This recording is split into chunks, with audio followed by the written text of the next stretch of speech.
Hello guys, in this video I am going to show you how to delete the notifications in the Turkish Airlines application.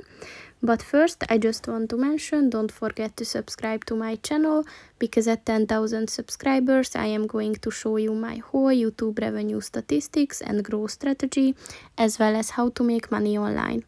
Let's jump into it. First of all, open the application on your phone. And then click on the notification bell button at the top of the page on the right. And then just click on the edit button at the top of the page on the right.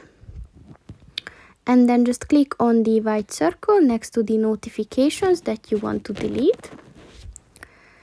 And then just click on the delete notification button.